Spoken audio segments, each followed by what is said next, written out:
Assalamu alaikum wa rahmatullah. Ambe bela jelen foni alislamaya foli ye ka tila ka haketo ɲini kɛ bɛɛ fɛ. Nin tɛ anw taabolo ye mais n ka page in sisan lama a tɛ ka sɔn quoi parce que n bɔra ka video dɔ kɛ sisan. Bon, video ma se ka ye n ka page kɔnɔ quoi, ma se ka ye quoi.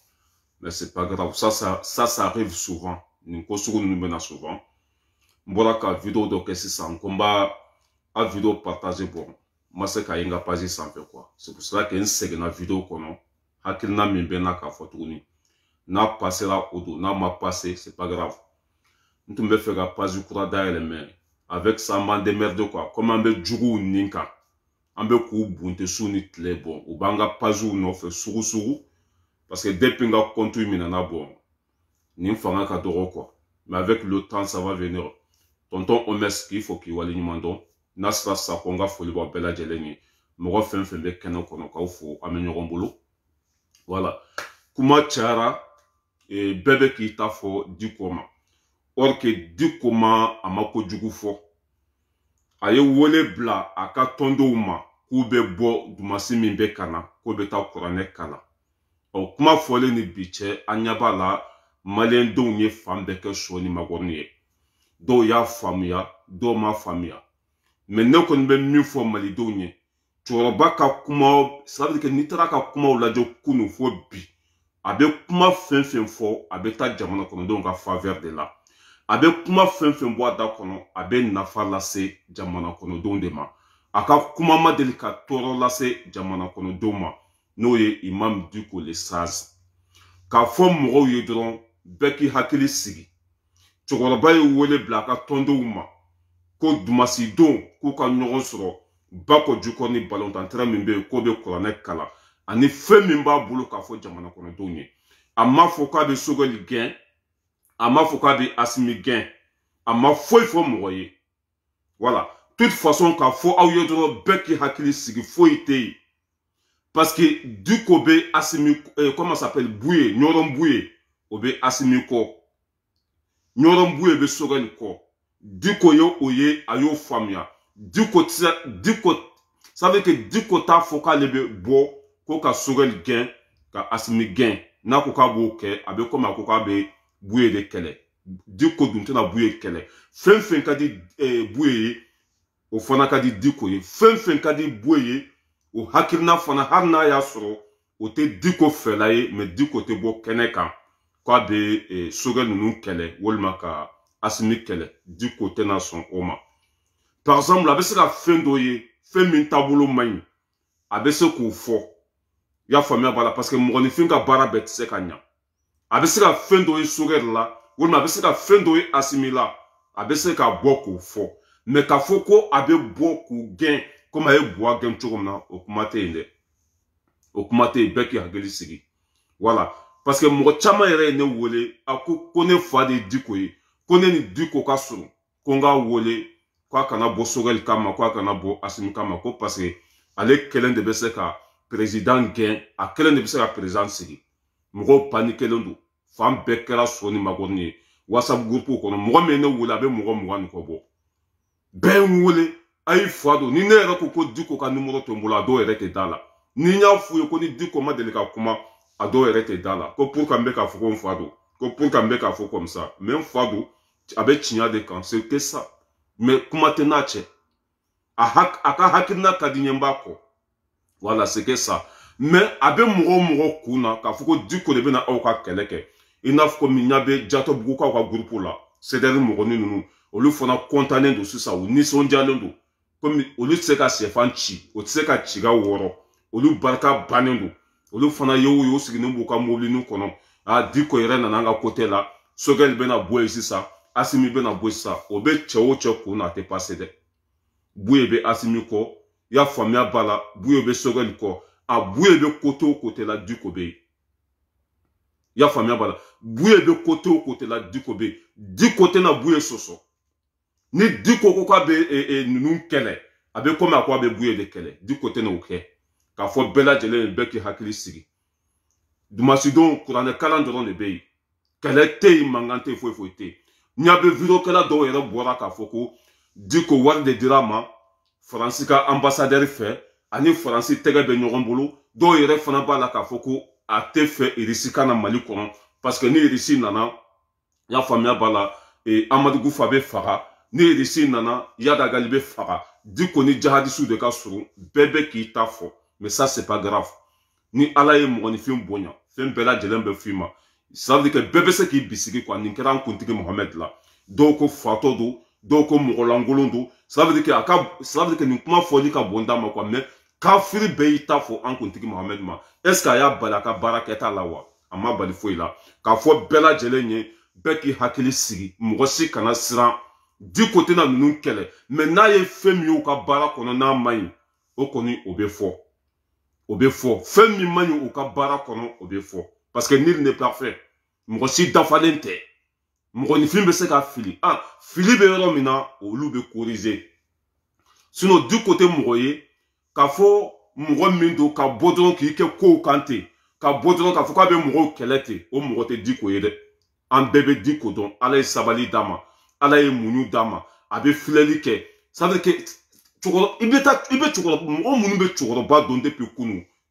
olu hakili sigilen don quoi mɔgɔ minnu bɛ Diko dɔn depuis kunun ale tɛ don ko la ten quoi hali i bɛ ka gɛnni min filɛ nin ye a ye kuma na i bɛ k'a fɛ su fɛ ka kuma i bɛ k'a fɛ sɔgɔma ka kuma i bɛ k'a fɛ dogo la ka kuma i bɛ k'a fɛ cogo bɛɛ la a ka jamana kɔnɔdenw lamɛn i bɛ ka de ma sɔn o de la jamana bɛ ka bɔ an bolo a bɔra ka i bɛ ka kɛlɛ même Bubu aussi c'était pareil a kumana Bubu fɛ ka dɛsɛ jamana kɔnɔdenw sago k'u ye u ma sɔn a fana wulila k'u bɔ yanni jamana ka ci i y'a faamuya b'a la bon n'a y'a sɔrɔ sokɛ ninnu bɛ ka baara kɛ n'a ma ɲi Diko bɛ se ka a f'u ye i y'a faamuya b'a la mais a tɛ kɛ ni gɛnni ye a tɛ kɛ ni kɛlɛ ye a tɛ kɛ ni foyi ye k'o fɔ bɛɛ lajɛlen ye mɔgɔ minnu bolo ko Diko bɛ n'olu ka jouer kɛ a Diko tɛ mɔgɔ si ka jouer k'i ye dɛ a sokɛli man di mɔgɔ minnu ye aw bɛ se k'aw ka jama fitinin ninnu labɔ aw ka sokɛli gɛn komi anw ye buwa gɛn cogo min na sinon Diko tɛ ninnu gɛn dɛ wala k'a fɔ CDR wuluni ni fɛn dɔnbali ni minnu bɛ pan na komi tinɛni olu dɛsɛra olu ta tiɲɛna olu halakira olu ça veut dire que hali ɲɛ bɛrɛ ka fisa ni olu ye olu bɛ fɛ dɔ ka nan ka bɔ komi olu ka nan bɔnna olu bɛ fɛ Mali bɛɛ ka nan ka bɔn o tɛ passé dɛ bɛɛ k'i hakili sigi cɛkɔrɔba in Mali bɛ cogo min na bi Mali kanu de bɛ a dusukun na a bɛ Mali fɛ a ka kuma fanba bɛɛ bɛ malidenw ka faveur de la a bɛ kuma fɛn fɛn bɔ a da kɔnɔ a bɛ hɛrɛ de lase Mali ma a tɛ kasara lase Mali ma wa cɛkɔrɔba in tɛ bin mɔgɔ kan a tɛ mɔgɔ tɔɲɔ a tɛ mɔgɔ kɔrɔfɔ a tɛ mɔgɔ lebu a tɛ mɔgɔ mankutu tiɲɛ bɛɛ b'o dɔn cɛkɔrɔba in na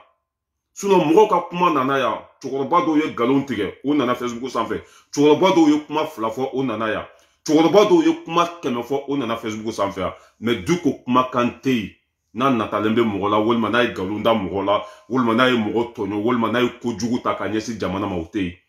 a ye tiɲɛ fɔ Alpha Umaru Konare ka tiɲɛ fɔ ATT ka tiɲɛ fɔ IBK ye nin bɛɛ faso kanu de ye o jama min bɛ Diko kɔ bi n'a tun bɛ mɔgɔ dɔw fa kɔ u tun bɛ Mali feere wari kosɔn tɔgɔ min bɛ Diko la n'a tun bɛ mɔgɔ dɔw fa la o tun bɛ wari minɛ k'u kɔ don Mali la en plus fana mɔgɔ minnu b'a la ko Diko taara wari ko Faransi ambassadeur ko ye wari di Diko ma ani Faransi tɛgɛ bɛ ɲɔgɔn bolo o ye wari ba di n bɔra ka Segu Tunkara ka vidéo dɔ lamɛn sisan mais kuma in ɲɛsinnen bɛ Diko de ma voilà kuma in ɲɛsinnen bɛ Diko de ma ko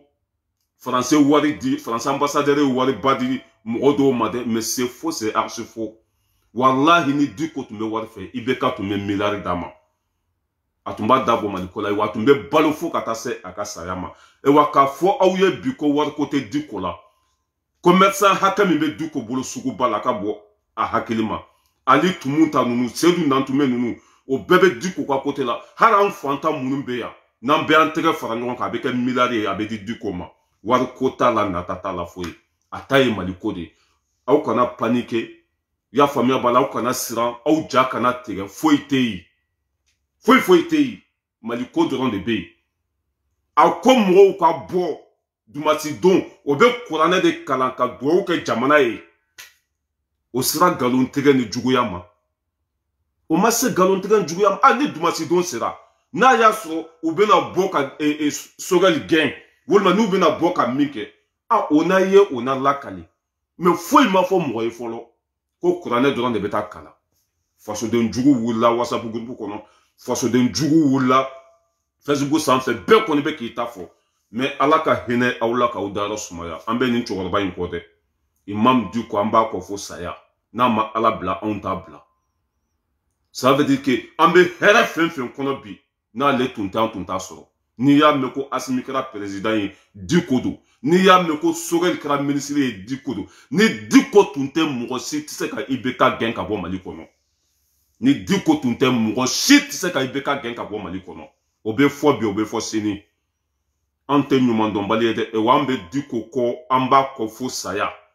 voilà CDR mɔgɔ ni minnu b'a la ko an ka bɔ ka kuma nin ye ça veut dire que nin ye famille ko de ye quoi Sogɛli Dicko Asimi an bɛɛ lajɛlen ye hami famille de ye quoi an bɛɛ hakilina kelen ye Sogɛli Dicko Asimi hali ni ninnu bilala ɲɔgɔn na c'est la famille ninnu bɛɛ fasoden ɲumanw de ye aw dun ni ne nin jugu sago ninnu ye panpan na komi tɛnɛ ni maloya t'u la faden sago faden todunnaw k'olu b'u da don jamana ko la ɲugun tan fɛn do quoi olu bolo ko Dicko bɛ n'u ka jouer kɛ dɛ aw bɔra ko Sogɛli man ɲi jama t'aw kɔ ka Sogɛli bɔ yen aw bɔra ko Sogɛli man di aw ye a ye nin kɛ jama t'u kɔ depuis Dicko ye appel lancé depuis Dicko y'a ka kutuba kalan o don a ye kuma minnu fɔ y'u ta k'u tugu ɲɔgɔn na k'a kɛ komi a kan bɛ Sogɛli de ma k'a kɛ komi a kan bɛ Asimi de ma ni ça veut dire k'aw ka barikantanya n'aw ka lâcheya a bɛ k'o de da kɛnɛ kan don o don vous êtes lâche jama min b'aw kɔ o t'aw kɔ tuguni aw barika bannen don aw binnen don aw ta tiɲɛnen don a bɛ k'o da kɛnɛ kan don o don u b'u jigi sɛmɛ bɛɛ la u taara u jigi sɛmɛ i y'a faamuya b'a la Dicko la siɲɛ fɔlɔ o bɔra Dicko ko ka t'u jigi sɛmɛ ninnu bɛ yoli de la ta i b'a la ka komi so fila wulunin bilahi mais ala ka hinɛ aw la aw sago tɛ kɛ Mali kɔnɔ hali ni Dicko bɛ comment ça s'appelle Sogɛli gɛn a mago tɛ se aw ma hali ni Dicko bɛ Asimi kɛlɛ a mago tɛ se aw ma a mago bɛ se fasoden ɲumanw de ma danbe bɛ mɔgɔ minnu na c'est comme ça bɛɛ k'i hakili sigi foyi tɛ yen Buye ko k'a bɛ transition mɔgɔw kɔ i y'a faamuya b'a la Dicko tɛ n'u kɛlɛ Dicko kunkolo bɛ yen a bɛ Buye bonya i y'a faamuya b'a la a tɛ sɔn ka fɛn min man di Buye ye a tɛ sɔn k'o kɛ fɛn min man di Buye ye Dicko tɛ n'o kɛ fo ka diɲɛ wuli Buye bɛ sɔrɔdasiw ka côté la i y'a faamuya b'a la Dicko tɛ n'a bɔ k'a bɛ sɔrɔdasiw kɛlɛ walima k'a bɛ mɔgɔw labɔ sɔrɔdasiw kama o tɛ n'a kɛ a bɛ se k'a ye fɛn dɔ ye fɛn min ma diya ye a bɛ se k'o fɔ mais k'a fɔ k'a ka jama labɔ ninnu kama o tɛ kɛ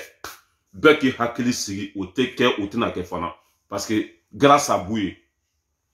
voilà ni o fana bɔra yen nɔ n bɛ min fɔ Sogɛli ye a ka hakili to a nɔfɛ mɔgɔw la ani mɔgɔ fɛn fɛn kɛlɛ kɛ ɲɔgɔn fɛ M5 kɔnɔ a kana datigɛ o la n'u mago b'a la k'u ka appel ta a ka gɛrɛ o la parce que ani Faransi tɛ ani Buwaka mɔgɔw tɛ Buwaka mɔgɔw dun bɛ wulikajɔ sugu bɛɛ la barika de to olu la olu bɛ wulikajɔ sugu bɛɛ la bon n'a fɔra ko ani M5 mɔgɔw fana tɛ bon a bɛ k'a bolo baara ye dɛ ne bɛ min fɔ Sogɛli ye a kan ka conseil lamɛn il n'est pas trop tard u ka gɛrɛ cɛkɔrɔba la i y'a faamuya b'a la hakilina min b'a la ka ɲɛsin faso ma a bɛ fɛ k'a ka soutien min ta ka ɲɛsin faso ma u ka gɛrɛ cɛkɔrɔba la sinon hali an k'a kɛ yɛrɛ ça fait mal Dicko ka laɲini yɛrɛ tɛ nin si ye k'a fɔ k'a bɛ don fanga la walima juguya b'a kɔnɔ ka ɲɛsin nin ma nin ye ne yɛrɛ ka hakilina de par exemple sa ne ni Nasira ka jɛ ka kɛlɛ kɛ ɲɔgɔn fɛ o kɛlɛ ka gagner sisan Nasira ka kɛ ministre ye a ka sira tɛ anw na a t'an ka pɛli ta a tɛ foyi o tɛ bɛn mɔgɔ si ma quoi il n'est pas trop tard Sogɛli a lajɛ k'i yɛrɛ ressaisi fili bɛ yɔrɔ minnu na walima ni par exemple sa ni cɛkɔrɔba ye kuma dɔ fɔ ni jamana kɔnɔdenw ka kuma cayara i kan ka wuli ka se Imam Dicko ma mun bɛ yen i fɛla ye mun ye mun ka di ye tout ça la aw ka ɲɔgɔn minɛ o ka fisa ni nin ko sugu ninnu ye quoi voilà Dicko m'i tɔgɔ fɔ a tɛ n'i kɛlɛ mais jamana kɔnɔdenw ka bisigi talen don ka ɲɛsin i n'a fɔ Dicko bɛna bɔ Sogɛli de kama o a tɛna bɔ Sogɛli kama i y'a faamuya b'a la o tun ye Sogɛli ta ye i jija parce que an ɲɛ bɛ fɛn caman na i ni Modibo Sidibe tɛ i ni Sekuma Sissogo tɛ i ni comment ça s'appelle Muntaka Tall tɛ i ni Papa Bathily tɛ i ni Dicko tɛ ça c'est pas bon dɛ or que ninnu bɛɛ mɔgɔbaw de ninnu bɛɛ Dicko kelen bɛ se ka ça veut dire que ninnu bɛɛ bɔ yen Asimi Sogɛli Dicko kelen bɛ se ka ninnu bɛɛ bɔ yen et plus fana Sogɛli bɛ ka sigi ka fɔ min ɲini kana Sogɛli bɛ ka sigi ka fɔ min fɔ sisan sigi ka fɔ in ko Aziz national comme ça là ni Diko nous matao au Keneka avec comme il finit pas ko inje avec comme ko il reste ça veut dire que maka ke chokola faut que mon robot ka tade oye guerre ou là ça veut dire que ayeto ka hakilna nyini ça ça veut dire que ou diadou ira là quoi c'est très important mali kura teta na manyogo mine na manyogo bonya mali kura c'est ka jo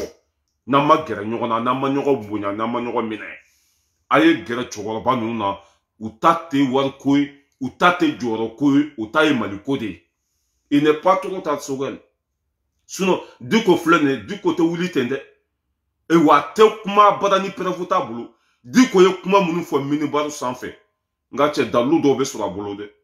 kata kuma do fo alaka mini alaka so bayin kono mini baru sanfé ka kuma do fo nga che ba so ko kise ba tega kono aye gere chogoro bala mali dombe se ku tega di nyoko ma chugumna fara farali o wati te sisan parce que ni sogel ni Diko ni Asimi blala nyona on te Diko la bla mongosie grâce à Diko on be maliko kelela grâce à Diko on ga la nyini sabatira on ga la nyini tunte foye ibeka ka bo maliko na kadim keta ka boy aminata maiga ka boy o de tu on ga kelei ani mongo sorola kana on ga keleke on to tigi la blade voilà bon ni nous fora nyogon ko abe nous ka fanga ba doya au kana son aye se Dikoma aye se Haidarama aye mali mugo baw fara nyogon ka sigi ka fo min bena ke usenka yala nous se mayala to ka jedo de au jugu be chaya voilà c'était ça sogel parce que mo chama be ka fo ite sur le téléphone na suno obe bara la yere de sogel be bara la Asimi be bara la o yo koke depuis alaka mali da onyogo make ango fode sogel yo koke depuis alaka mali da onyogo make Asimi yo koke depuis alaka mali da onyogo make mais ma kelen tise mo kelen tise jugu be an no fe an yira dama fana kana nyogo labla ani France be nyogo na France ka girinde wala anga laje mali do nga fara nyogo ka nga nyogo mine an yira dama kana fo nyogo ko ça c'est très important anga nyogo mine mangambe roro aw mune nyamogo aye wili kase mogo maka mogo ka hakilna don hani duskasi be mogo ka kanga to dusu suma mali be wati mina bi o de kanga ke amanga fo nyogon ko aw jugu manga chaya na ni Diko fora nyogon ko mogo reta ko tuguni billahi nyen kali alala parce que on bebe Diko de ko na ni Diko fora nyogon ko o ko mogo reta ko tuguni ne rebe jigi ka bo ka terrain kono ka wala nga choro ba on fa parce que n'était pas la blâme aussi yana kase o Roma aye sama jona munde bei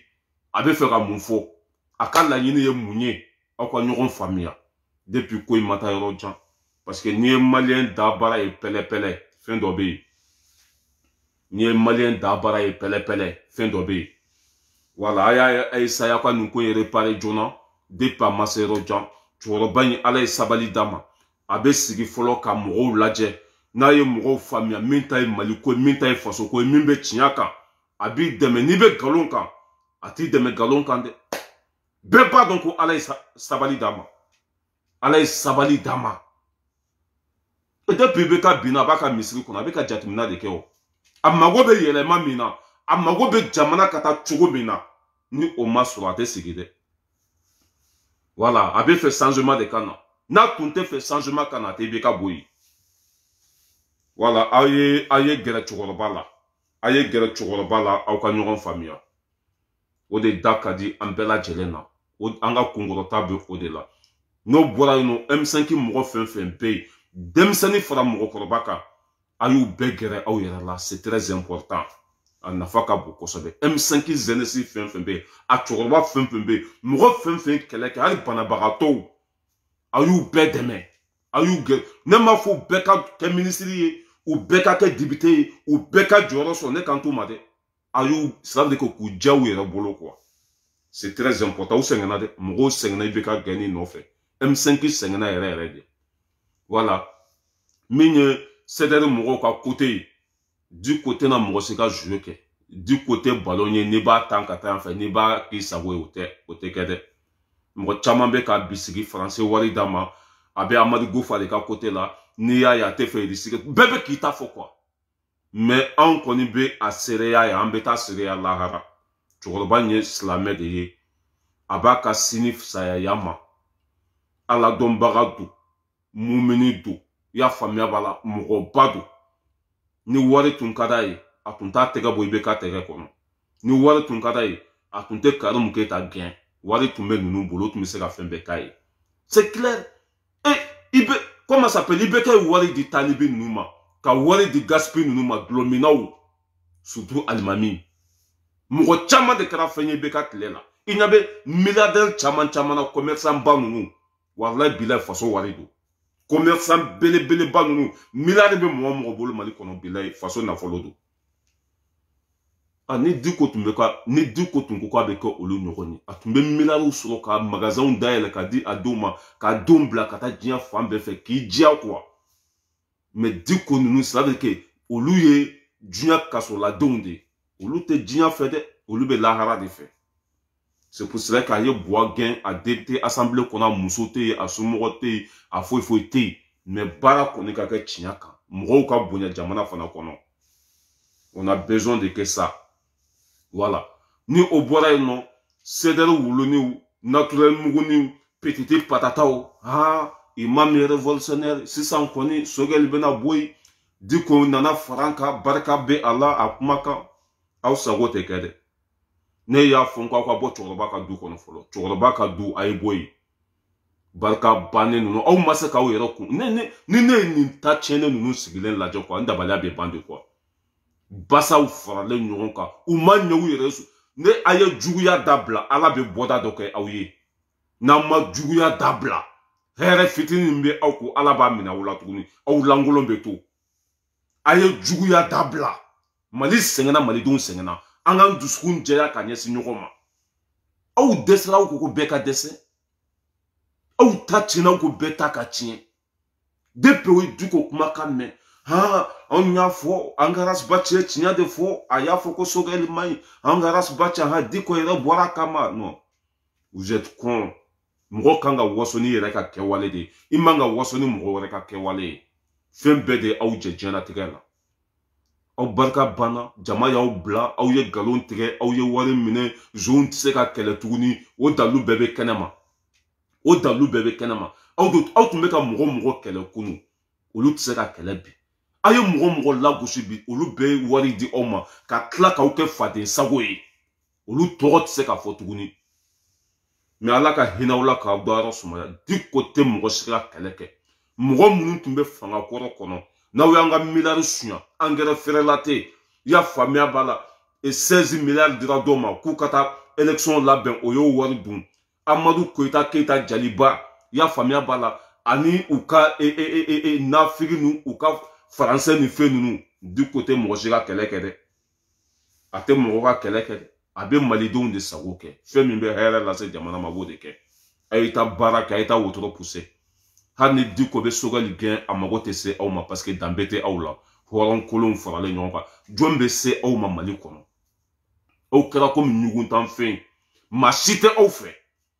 wa n'u kɛra mɔgɔ fɛ n'i ma sa i bɛ lebu CDR mɔgɔ ninnu bɛ ten de o de la mɔgɔ si tɛ fɛ u ka gɛrɛ u la n'o kɛr'i fɛ i mankutu bɛ tiɲɛ hali n'a y'a sɔrɔ miliyari b'i bolo i laban bɛ bo dun i laban bɛ saraka deli i laban bɛ kɛ fatɔ ye i laban bɛ kɛ faden sago ye o kɛra Sumayila fɛ a ma kɛ président ye a ma si sɔrɔ CDR mɔgɔ o kɛra Sumayila fɛ a ma kɛ président ye n'u tun ma fara Sumayila kan a tun bɛ kɛ président ye o kɛra Sumayila fɛ a ma kɛ président ye a ma si sɔrɔ i y'a faamuya b'a la o bɔra Sumayila ko ka taa tugu Ibeka kɔ ko Buwa t'a bila ko ni Buwa y'a bila ko jamana bɛ bin Ibeka y'a bila o kɛra an bɛɛ ɲɛna mɔgɔ ŋaniya juguw don mɔgɔ minnu don kana to o ka gɛrɛ i la mɔgɔ minnu m'u yɛrɛ mago dilan o filɛ Papa Darame ka so de kɔnɔ association fɛn fɛn bɛ diɲɛ kɔnɔ a bɛɛ lajɛlen ka kise b'a bolo sauf nin dangaden ninnu association fɛn fɛn bɛ diɲɛ kɔnɔ bɛɛ ka kise b'i bolo mais mun de bɛ ninnu bolo o ka saraka derila in yɛrɛ tun bɛ diɲɛ ɲɛfɛ saraka derila in a tun bɛ diɲɛ ɲɛfɛ ka taa sagaw ka wari bɛɛ fara ɲɔgɔn kan valise 3 k'o fa ka taa n'a ye ale ta tɛ sɔrɔ mais ka mɔgɔw nɛgɛ k'u ta fara ɲɔgɔn kan ala bɛ ka e to saraka dun na est ce que e bɛ ku i ɲɔgɔnnaw la wa ka e to saraka dun na ka e to saraka minɛ na est ce que e bɛ ko fadenw na wa e te ku fadenw na dɛ e bɛ kɛ faden sago de e bɛ to fadenw kɔfɛ de aw sago tɛ sɔrɔ Mali kɔnɔ a tiɲɛna olu bolo o bɛ fɛ nin fanga in ka dafiri a tiɲɛna olu bolo o bɛ fɛ maliden bɛɛ ka bila ɲɔgɔn na a tiɲɛna olu bolo o tɛ fɛ foyi yɛrɛ ka ɲɛnabɔ Mali kɔnɔ tuguni depuis o Diko kumakan mɛn u nisɔndiyalenba don ni Diko wulila sisan ka Sogɛli bɔ yen o bɛna mun de fɔ anw ka Arasibaci a bɛ yeli de kɛ dɛ anw ka Arasibaci de y'a fɔ ko Sogɛli ye baara min kɛ minisiri jumɛn y'a kɛ Mali kɔnɔ Sogɛli ye baara min kɛ minisiri jumɛn y'a kɛ Mali kɔnɔ ka taa tiɲɛ fɔ Nations Unies kɔnɔ minisiri jumɛn y'a kɛ a tɛ yen k'a kɛ Mali fɛ a minisiri ni Sogɛli t'a ma kɛ fɔlɔ aw bɛ taa min Sogɛli t'a bila bi aw bɛ Faransi ka baara la aw bɛ Bobo ka baara la ça veut dire que hali ni ninnu ye Mali ci la aw tɛ se k'a fɔ Ala ka hinɛ aw la k'aw dayɔrɔ sumaya a y'an kɔ kiti mun na Ala ka nɔgɔya Diko tɛ bɔ Sogɛli kama a tɛ bɔ Asimi kama o bɛ t'u ka kuranɛ dɔrɔn de kalan o bɛ t'u ka kuranɛ dɔrɔn de kalan kɛlɛ tɛ yen foyi foyi tɛ yen Buye bɛ fɛn min na Diko b'o o de la wa Diko tɛna Buye sɔsɔ fo ka diɲɛ dugukolo meleke wa Diko tɛ don ko lankolon na n'a bɛ don ko o ko la i b'a sɔrɔ o tiɲɛ b'a bolo n'a bɛ ko o ko kɛ i b'a sɔrɔ o dalilu b'a bolo k'o fɔ bɛɛ lajɛlen bɛɛ k'i hakili sigi kɛlɛ tɛ yen mankan tɛ yen foyi foyi tɛ yen mɔgɔ minnu bɛ fɛ ninnu kun ka kari ɲɔgɔn na aw sago tɛ sɔrɔ mɔgɔ minnu bɛ fɛ Sogɛli ta ka tiɲɛ walima Asimi ta ka tiɲɛ aw sago tɛ sɔrɔ ni Sogɛli bɔra yen nɔ Faransi bɛ fɛrɛ Mali ma ni Sogɛli bɔra yen nɔ Asimi sago tɛ sɔrɔ zonkɔrɔ minnu tun bɛ yen olu bɛ gɛrɛ fanga la parce que o ye faso nafolo bɛɛ suɲa kɛlɛ in kun bɛɛ filɛ zonkɔrɔ minnu bɛ yen Faransi ka baarakɛdenw don Faransi teriw don faso nafolo suɲɛnen bɛɛ b'u bolo ni Sogɛli ninnu bɔra sisan olu bɛ fanga sɔrɔ ka n'an faso ci tuguni o de banna pewu hali ni ko bɛ yen nɔ c'est la famille Sogɛli bɛ jɔyɔrɔ min na Diko de y'a d'a ma Asimi bɛ jɔyɔrɔ min na Diko de y'a d'a ma coup d'état kɛlen ni Diko tun ko k'a yɛrɛ de ka sigi Kuluba bilayi Mali jeunesse tun b'a bila Kuluba bilayi jamana kɔnɔdenw tun bɛ to a kɔ u tun b'a dɛmɛ ka taa n'a ye Kuluba IBK binnen ni Diko tun ko n yɛrɛ de bɛ kɛ président ye jɔn tun bɛ se ka bali a tun tɛ ku sɔrɔdasiw na k'u bɛ to fanga la voilà k'a fɔ Asimi comment s'appelle Sogɛli ninnu ye o ka cɛkɔrɔba o ka se cɛkɔrɔba ma ŋaniya min b'a la hakilina min b'a la ka ɲɛsin jamana kɔnɔdenw ma u ka taa se a ma ya faamuya b'a la u ka ɲɔgɔn faamuya u k'u tɛgɛ di ɲɔgɔn ma Mali bɛ cogo min na bi fo k'an ka kɛ kelen de ka don da kelen fɛ ka bɔ da kelen fɛ n'o kɛra faso in bɛ basigi mais n'an bɛɛ fara la tan juguw b'u sago sɔrɔ wa fanga in fana a juguw bɛ caya o fana man ɲi ni par exemple sa ni Diko y'a sen bɔ ninnu ka côté la walima ni Diko y'a ɲɛsin Sogɛli ni Asimi ma o kɔrɔ ko anw bɛɛ taara ka bɔ Asimi kɔ anw bɛɛ taara ka bɔ Sogɛli kɔ n'o o kɛra o fanga bɛ dɔgɔya o juguw fana bɛ caya o tɛ an ka laɲini ye an mago bɛ bɛn de la o bɛna sigi ka fɔ min fana fɔ o bɛ ka sigi ka fɔ min fana fɔ olu kan ka se bɛɛ de ma ka bɛɛ nɛgɛ ka bɛɛ lafaamuya pour que malidenw bɛ se ka fara ɲɔgɔn kan n kan tɛ Amadu Koyita ma dɛ o sara o balola an ka sira t'a la olu de ye Mali ci n kan tɛ angɛrɛ feerela tɛ ma nafa foyi to olu la olu bɛɛ ye zonkɔrɔw de ye n kan tɛ cɛbilen Daramɛ ma nafa tɛ olu si la mais min ye Muntaka Tall Madame Si Kadiatou Sow i y'a faamuya b'a la Sekumar Sissoco i y'a faamuya b'a la ani jɔn u ka ca quoi Muntaka Tall ninnu tout ça la Papa Bathily ninnu i y'a faamuya b'a la Imam Dicko u ni mɔgɔ fɛn fɛn ye kɛlɛ kɛ ɲɔgɔn fɛ Sogɛli kan ka se ninnu bɛɛ ma n'a y'a sɔrɔ tɔɔrɔ b'u kan k'u dusu suma n'a y'a sɔrɔ u ma ko dɔ faamuya k'u lasabali u k'u tɛgɛ di ɲɔgɔn ma u ka kɛ kelen ye n'o kɛra laɲini bɛ sɔrɔ n'o kɛra an b'an sago sɔrɔ union fait la force voilà mais ni bɛɛ diminen don u b'a yira k'a fɔ ko ŋaniyaw tɛ kelen ye wa hadamaden dun n'aw ça veut dire que n'aw bɛ jɛ la walima n'a bɛ jamana kelen kɔnɔ n'aw ŋaniya ma kɛ kelen ye donc c'est pas bon Ala ka hɛrɛ tɛ jigi Ala k'an kisi o ma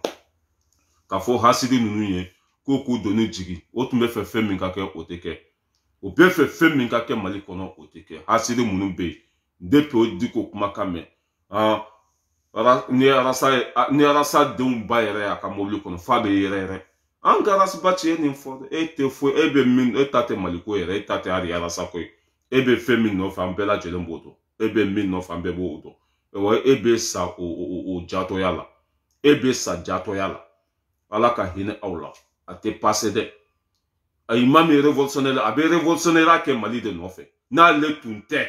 aw bɛ kule min na sisan tun tɛ Mali sɔrɔ ye ni Diko tun tɛ ni IBK tun ye sisan sɔrɔ Mali la n ye kali ala la jihadisu sisan tun bɛ jihadisu sɔrɔ Kayi de Kayi ni Sénégal cɛ ni Diko tun tɛ ni sisan tun ye IBK sɔrɔ fanga la jihadisu sisan tun bɛ ça veut dire que Kayi ni Sénégal cɛ o tun bɛ yen de mais grâce à Imam Diko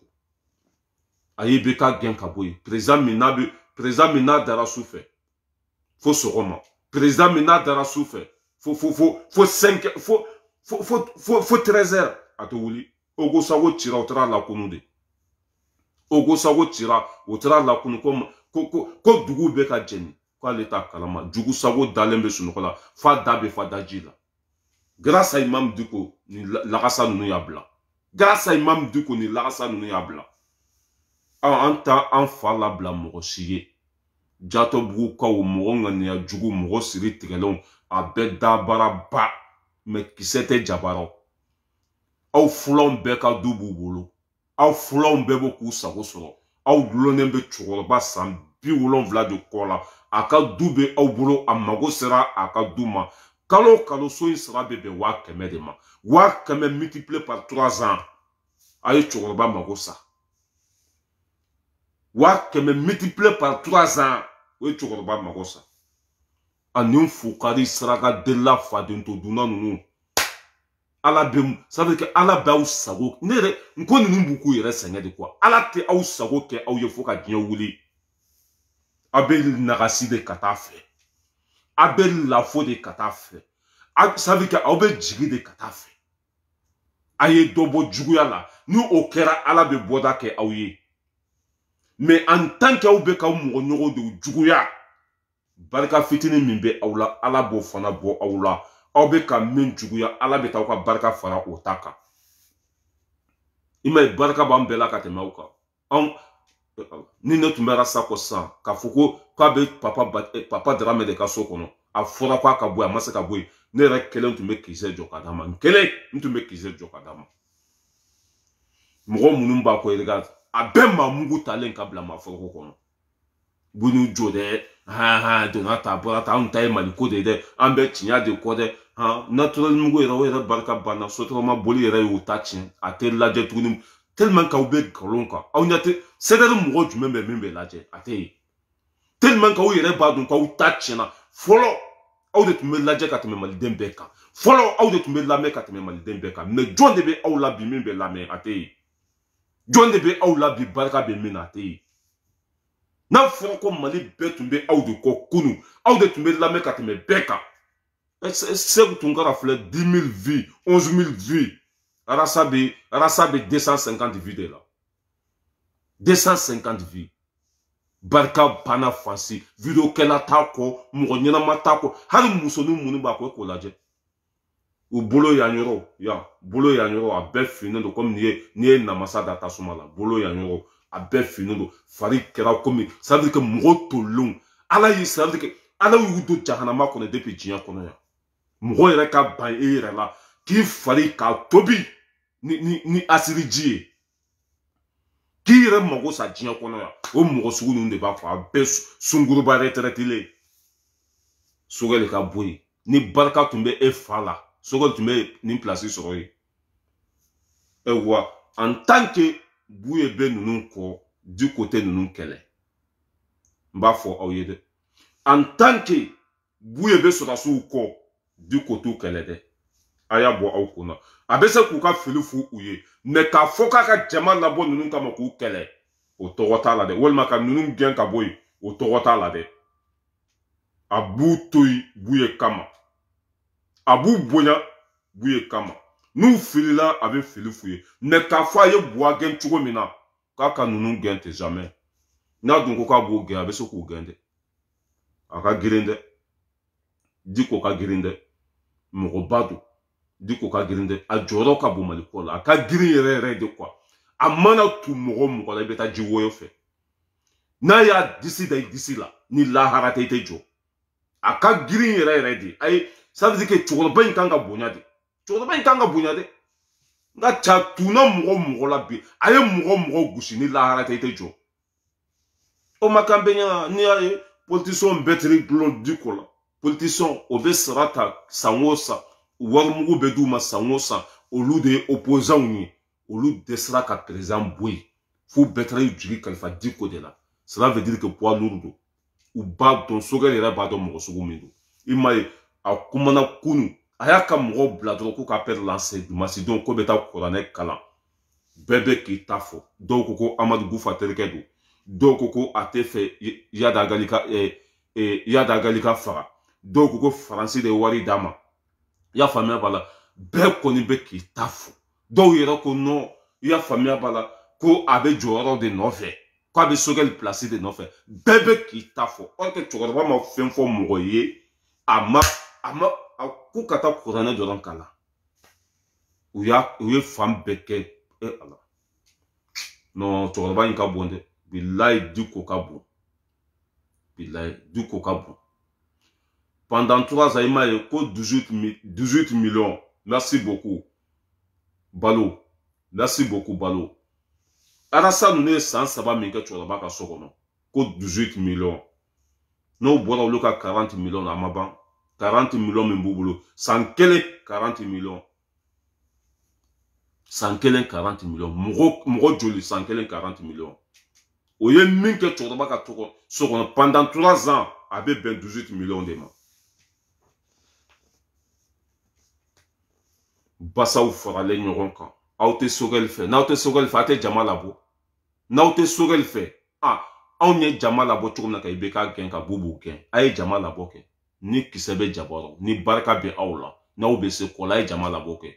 Nantan kolon fera les nyoronka. Ala jugu kafiri. Moronga ne a jugu.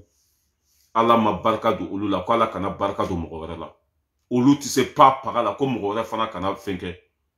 Du koni nou te kele. Parce que bouye bouko. Diko era de kele ke nou ni njore nsoro. Na be ka tien ou boulot abou blasra nou man ka foueta la. Nou fili la aba fo foueta la. Mais ka fou kwa ka bon nou ka mote. C'est mon père. Ote ne de afo ate wuli. Ate wuli. Mais sogel. Ichoko donde. Kani jugu chaya de. Moko chaman be ka fou ka telefon te soro. E ni moko mounou jera ka wara fara. Wara fara nyoron fe. Gache aya sogo du nyoron fe. Ini moko jera ka wara fara nyoron fe. Ama fuika joro di abema. Ama fuika be blafena. Me hakili to ino fe moko la de. Ne nous perdi. Comme sogo le rako kwa tarato le retraite là. Kwa tarato le retraite là peut-être fana je sais pas. Mambe doa de ke ala ka hakili nyumandu bela jelema. Ala ka an bela jelen kambe ala ka to. Ça veut dire que Mali joli au fanga ala kodo an bela jelen kono. Ça veut dire que ala ka dusu dan kono kwa mimbe se ka nin jamana mbo dinge kono billahi. Sinon sogeli asimi oye misali era oye bara era de ke ni moro mo fo ye kafiri oye bara ke Mali don yu bla bara fen fen obe ka beke. Mali don yu bla bara fen fen obe ka beke. Obe fo. Me haribi uku janto Mali don. Uku janto Mali don. Moro mago bula surtout où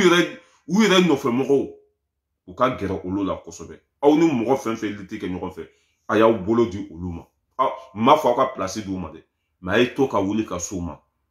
ay to ka ça veut dire que ku jawu ira bolo quoi c'est très important har ni te ministère là ah hadamadeya mu ba woni nyoko to obetoyi har ni bora ministère là hadamadeya mi be obetoyi mais ni kala ministère ki ko do i je nyoko na ka banku ka téléphone ta ite souma itu bonya itu wele ni bola ministre la wolma ni mago be faire la chini obeke chukodi voilà ça c'est pas bon voilà au moins c'est qui quoi fait wari madi du comment côté français là du ko ka srate français là na tu me wari fait wari tu me sur ibeka de là Karim Ketani 12 milliards de dollars Côte d'Ivoire Ahmed Bagayogo Mousso file ka banka di Karim Keta 12 milliards en eau de tra Côte d'Ivoire, voilà ma sera solo. Ane du côté ko Karim Keta numa.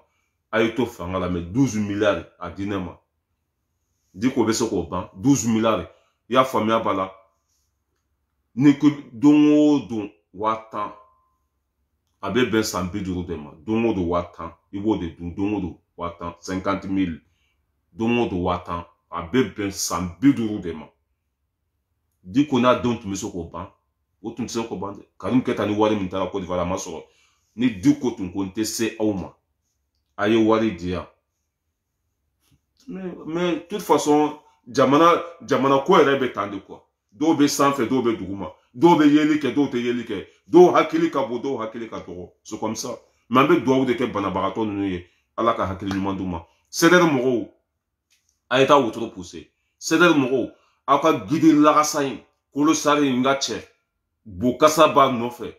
Fini kasaba nofe. Kamankorla kasaba bolendu. Kolo sari ala ne rasa ya boto Amerika kulusi ka boama hara yere ka tayi atoto kulusi hakan kulusi min kanga do rasa la tara ka tayi to o tra kulusi jamanja do sagadama ayo sen kuru de yele benin kan fa kwa e masa ni wari mugu bayin beba abulo me ni ya ibala kan ko fato ayo wari min mina bubula ka bo hakilima 10 millions par mois 10 millions par mois. Société de transport au Babolo Sénégal. Société de transport au Babolo Sénégal.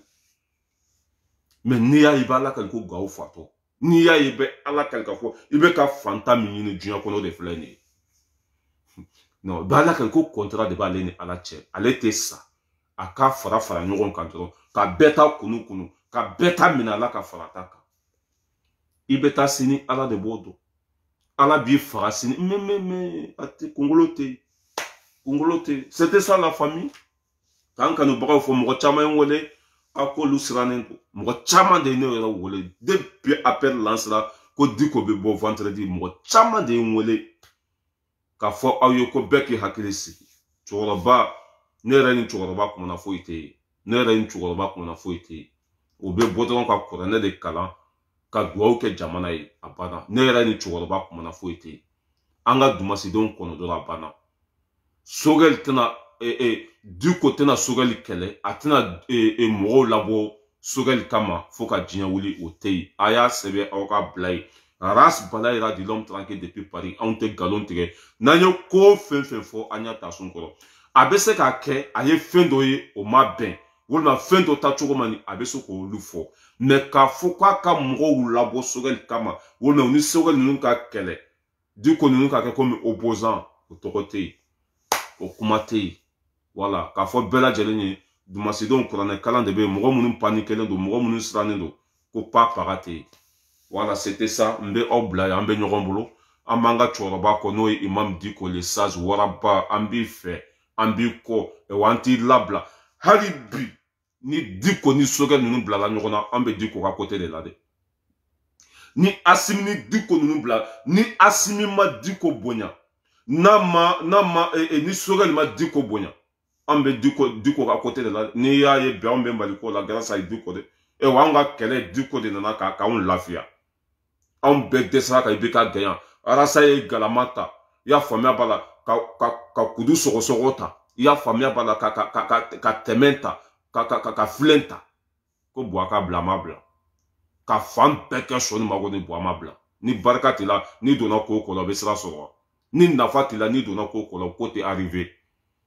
grâce à Imam Diko anw lafiyara ka i bɛ ka gɛn ka bɔ yen o sira bɛ Ala de bolo ni wari ko tun don i bɛ ka tun bɛ wari d'a ma ni du ko tun don i bɛ ka tun bɛ du d'a ma ni katikati ko tun don i bɛ ka tun bɛ katikati d'a ma a ye nin bɛɛ to yen jamana kama e bɛna mun de fɔ anw ye yan ko faransi ambassadeur ye wari d'a ma a ma wari d'a ma dɛ a ye banque mondiale de d'a ma mais ne bɛ mɔgɔ dɔw lajɛ nka aradari bɛ n bolo dɛ a kun ye ɲɔgɔn ye ya mɔgɔ juguw ka ɲɔgɔn ye jamana kan ko bɛ jamana janfa o dalu bɛ e bolo e b'o to sutura la mun na foyi tɛ galon don mɔgɔ jugu e yɛrɛ ko k'o ye ɲɔgɔn ye jamana ci de kama o ye ɲɔgɔn ye o bɛna coup d'état de kɛ o ye ɲɔgɔn ye o bɛna an ka président mago sa e ka aradari sera k'olu sɔrɔ mais tu sais quoi l'autre refo ni kanga mgo daba c'est-à-dire que galondo quoi galondo ah ngara dari be mbolo de be fam be fede mbika tabali duguma mbika soko na mbeya mais elle ko coup d'état de be fe kake mgo mu fe ka coup d'état ko to di ou to refo de kain ni ye français ou de ça mgo mi na ko jugu ke nu ya ye do ba fo de mais kara dari be bolo ambassadeur ye wari di koma wari ba de diruma o dalu bébé bolo mais c'est quoi faux c'est une manipulateur c'est faux c'est archi faux ala ka hakili ɲuman di malito ma sisan tɛ kɛlɛ waati ye sisan tɛ galontigɛ waati ye sisan tɛ juguya waati ye an ka ɲɔgɔn minɛ n'an ma ɲɔgɔn minɛ kogo bɛ pɛrɛn basa bɛ don ni basa donna ni lahara tɛ an si tɛ jɔ ni ninnu ka fanga in tiɲɛna ne kɔni ne m'a fɔ mɔgɔ wɛrɛ dɛ ne sen bɔlen a bɛɛ la n bamuso ka du min bɛ Côte d'Ivoire n bɛ taa o tɔɔrɔ ça veut dire que yɔrɔ minnu travaux kan ka kɛ yɔrɔ minnu na n bɛ taa olu jɔ k'an sigi o kɔnɔ yen Mali n bɛ yen papier bila poubelle kɔnɔ parce que an tɛna an sigi ka jugu sagoya la ni ko ni kɛra dɔrɔn ko fitinin mana kɛ dɔrɔn i bɛ mɔgɔw de ye galon tigɛ la a don ne ye comment ça s'appelle vidéo fitinin dɔ ye ka t'i sigi ordinateur la sisan hali n'a sɔrɔ a bɛ se ka kɛ ka t'i sigi ordinateur la sisan a bɛ fɛn de kɔnɔ quoi a bɛ internet de sanfɛ i bɛ se ka t'i sigi ka ordinateur la dɔrɔn ka tubabu dɔ kumakan ta ka a fɛngɛ quoi k'a bila a ka dɔ fɔ di ko ma k'a bila a ka galon tigɛ ninnu bɛ kɛ yɛrɛ hali a man gɛlɛn i ɲɛ b'o vidéo nin na u bɛ k'a fɔ tubabukan na Diko de ye ATT bɔ yen Diko de ye nin bɔ yen Diko tɛ Mali basigi fɛ Diko de ye nin kɛ Diko o kumakanni bɛ tubabukan na ne ɲɛ b'o o la malidenw dɔw ka page kan ne sara de quoi bilayi ne sara de quoi bilayi c'était une honte la déception totale ni cɛkɔrɔba in tun tɛ Mali fɛ bilayi a tun tɛ kɛlɛ yɛrɛ kɛ quoi k'a bɛ hɛrɛ ɲini ka di aw ma ni Amadu Gufa terikɛ tun don a tun bɛ taa fara Amadu Gufa kan kungo kɔnɔ ye n'aw b'a faga a b'a faga ni Yada Gali terikɛ tun don olu taara cogo min ale fana tun bɛ taa ten jugu sago a bɛɛ dalen bɛ Bamako preuve bɛ n bolo dɛ Faransi wari d'a ma dɛ a tɛ fɛ Amadu Gufa de ka minɛ dɛ a tɛ fɛ Irisi de ka na dɛ mais don min na a bɛ IBK gɛn nin si ma fɔ dɛ don min na a bɛ IBK gɛn nin si ma fɔ c'est pour ça que mɔgɔ dɔ bɛ na ala tɛ barika don o la quoi parce que fisiri fasaraw don fisiri wale den bɛ kɛlɛtɔ ko ɲuman dɔn Mali nin cɛkɔrɔba in an b'a kɔ bi an b'a kɔ sini wa an t'a labila mɔgɔ si ye n'a bilala ni mɔgɔ cɛ an b'ale ta k'i bila an ta o de n'a bilala ni cɛ o cɛ an b'i bila ka taa c'est comme ça n bɛ aw bila yan Matu Jawara n ka foli b'i ye Nasira Sakɔ k'i fo mɔgɔ fɛn fɛn bɛ kɛnɛ kɔnɔ n ka foli b'aw bɛɛ lajɛlen ye bɛɛ ka da ka sunɔgɔ ɲɔrɔn buye bɛ ninnu kɔ Diko tɛna ninnu kɛlɛ a ma deli ka buye sɔsɔ a tɛna buye sɔsɔ ni Diko ko k'a bɛ ninnu kɛlɛ a bɛ komi a ko a bɛ buye de kɛlɛ o tɛ kɛ bɛɛ k'i hakili sigi kuma ɲɛfɔ bɛ se ka y'a la hakilinaduw bɛ se ka y'a la fɛn dɔ bɛ se ka corriger ka sɔrɔ a ma kɛ ni a bila ye voilà Alasa ka mɔgɔ ŋaniya jugu ninnu olu bolo ko Diko bɛna bɔ fo bɛ kɔntan quoi fo b'a fɔ ko imam est révolutionnaire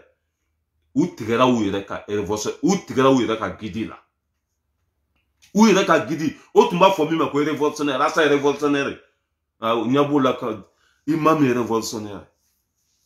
ne yɛrɛ t'a dɔn Sogɛli fɛn fɛn kɛ ninnu na Faransi tɛ Sogɛli fɛ min kɛ o Karasibati fana bɛ Faransi ka baara de la olu fana nusogotɔ lagatɔ faden sago Abidjan mun bɛ Faransi depuis 1960 t'a bolo dugukolo t'a bolo sipasema t'a bolo dutɛrɛn t'a bolo paga t'a bolo n'a bɔra Faransi bi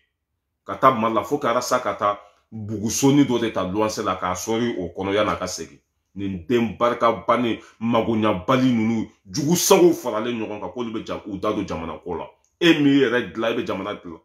e yɛrɛ kunturuni tɛ tɛmɛ foyi kan ka fini ɲɛnama don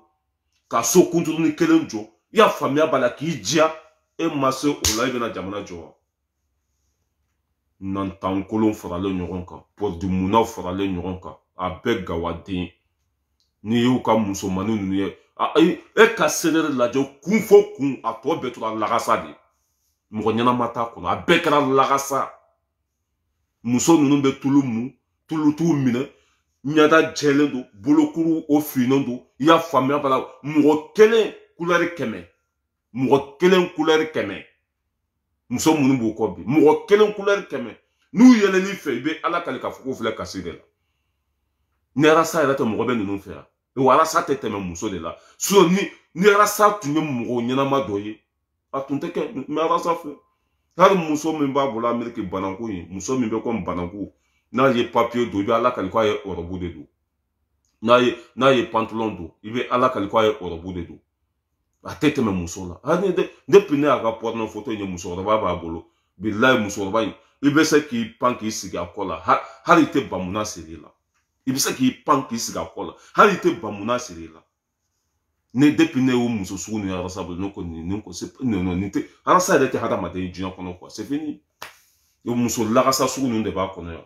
hali ni y'u jɔ goudron la ko e nɔgɔ i ka t'i mago dilan o la mɔgɔ si tɛ se o ma muso minnu b'a kɔ Faransi Ameriki e ka t'u jɔ sirada la ko e nɔgɔ don ka bɔ e nɔgɔ i bɛ don e nɔgɔ i bɛ bɔ e nɔgɔ maa si tɛ se o ma jugu sago faralen ɲɔgɔn kan u dɛsɛra i ma mɛn révolutionnaire a bɛna mun ta a bɛna Sogɛli gɛn an y'a fɔ ko Sogɛli man ɲi Faransi ko Sogɛli man ɲi an ka Arasibaci yɛrɛ y'a fɔ aw sago tɛ kɛ Mali kɔnɔ parce que ka da mun kan aw ŋaniya man ɲi aw bɛ nkalon tigɛ aw tɛ hɔrɔn ye aw tɛ Mali jɔla ye barika tɛ aw la bɛɛ tigɛra aw la aw ye bɛɛ janfa aw ye bɛɛ ka wari minɛ ça veut dire que bɛɛ ka hakɛ bɛ aw nɔfɛ bɛɛ ɲaman de bɛ aw nɔfɛ aw bɛ taa min bɛɛ ɲaman de bɛ aw nɔfɛ musokɔrɔbaw bɛ retraite la nka cɛ hali ka dumuni tobi a ka gɛlɛ u bolo hali k'u ka so jɔ sa a ka gɛlɛ u bolo olu ko maɲumatɔ ko warini k'a ta k'a di Sakɔba ma Bubu ka kɔɲɔmuso i tilen ka na tugu faso zonw kɔ ka na kɛ mɔgɔ lankolon fɛ i tun bɛ sira min ka to o kan Darame yɛrɛ y'a ka so d'i ma to tiɲɛ kɔ ja a bɛ taa wari minɛ Bubu la n'a nana sigi Bubu était menteur Bubu était un trompeur Bubu était comme ça nka cɛ a bɛ bo fara sɛzi kɔnɔ dɔrɔn ka taa sagaw fana b'a nɔfɛ fo olu b'a fɔ cɛ nin cɛ in kɔni nin cɛ in nin kuma cogo nka cɛ dusu bɛ nin kɔnɔ dɛ mɛ n'a wulila ka bɔ renouveau la t'i mago la n'a bɔra ka arajosonin kɔnɔ bila hali denmisɛnnin san 2 bɛ se k'a nɛgɛ ka bɔnbɔ kalamani d'a ma dɔrɔn a banna a b'o diyaɲɛ ko kɛ denmisɛnnin san 2 a bɛ se ni Arasibaci bɔra ka garantuso in na denmisɛnnin san 2 bɛ se k'a nɛgɛ dɔrɔn ka bɔnbɔ kalamani d'a ma ne yɛrɛ y'a dɔn ko Arasa bɛ se ka manipuler o kɛra Faransi de sinon k'a to kuma la Mali la ne ko nin tɛ sɔn mɔgɔ si t'a ma nin tɛ sɔn mɛ Arasa nana Faransi yan fɛn dɔw tɛmɛna ni ɲɔgɔn cɛ ni kun b'aw fɔ dɔrɔn bɛ kɛ Papa Bacili ɲɔgɔn ye quoi fɛn dɔw tɛmɛna ni ɲɔgɔn cɛ ni kun b'a fɔ dɔrɔn bɛ kɛ Bacili ɲɔgɔn ye o fana man ɲi ni fɛn tɛmɛna ni mɔgɔw cɛ kana fɔ i kana kɛ Bacili filɛ de bɛɛ siranna Bacili ɲɛ a yɛrɛ dun tɛ mɔgɔ tɛ a yɛrɛ de man ɲi bon fɛn dɔw tɛmɛna ne na Arasa cɛ yan ni kun b'o fɔ dɔrɔn c'est pas bon sinon a manipuler ka di dɛ walahi hali e k'a majamu dɔrɔn e k'a majamu bilahi a bɛ hali n'i y'a bila travaux de la a b'a kɛ e ka t'i jɔ dɔrɔn k'a majamu ka to k'a tɔgɔ duman e le guide i ɲɔgɔn tɛ nka cɛ i ɲɔgɔn bilahi n'i y'o fɔ a ma dɔrɔn nka cɛ a bɛ sira de bila i ma ye n'a donna jama la n'a ka mɔgɔw kulela a bɛ se ka kuma fɔbaliw fɔ ka kuma sidɔnbaliw fɔ ka taa ten a t'a yɛrɛ bolo de n'a ye jama ye a t'a dɔn a bɛ min kɛ n'i y'a majamu a t'a dɔn a bɛ min kɛ o mɔgɔ sugu don voilà aw sago tɛ sɔrɔ Diko tɛna fara aw kan k'a bɛ nin gɛn aw tɛ se ka taa fara Diko kan maa si mago tɛ aw la Mali kɔnɔ ye maa si mago tɛ aw la CDR mɔgɔw n bɛ aw bila yan big up à vous tous c'était cette petite vidéo là k'a fɔ aw ye Diko ninnu bɛ bɔ Dumasi don dɔwɛrɛ tɛ kuranɛ kalan de bɛ yen ka dugawu kɛ jamana ye ani ko minnu b'u hakili la u bɛ se ka u fanga fara Mali kan cogo min na ka hakilina ɲɛnamaw di an ka ɲɛmɔgɔ ma u b'o fana fɔ u ka ça veut dire que u k'u jija baara fɛ c'est que ça foyi tɛ yen mɔgɔ fɛn fɛn tun sirannen don pas para tɛ yen bɛɛ k'i da i ka sunɔgɔ voilà papa national on est ensemble mon père national on est ensemble waraba a kumana dugu tremblé la de a kumana dugukolo yɛrɛ la de a kumana dɔrɔn ka cɛ mɔgɔw t'a dɔn u bɛ min kɛ mɔgɔw tɛ kelen ye dɛ billahi mɔgɔninfinw tɛ kelen ye cɛkɔrɔba in kumana dɔrɔn ka cɛ bɛɛ siranna. Big up à vous tous. Merci.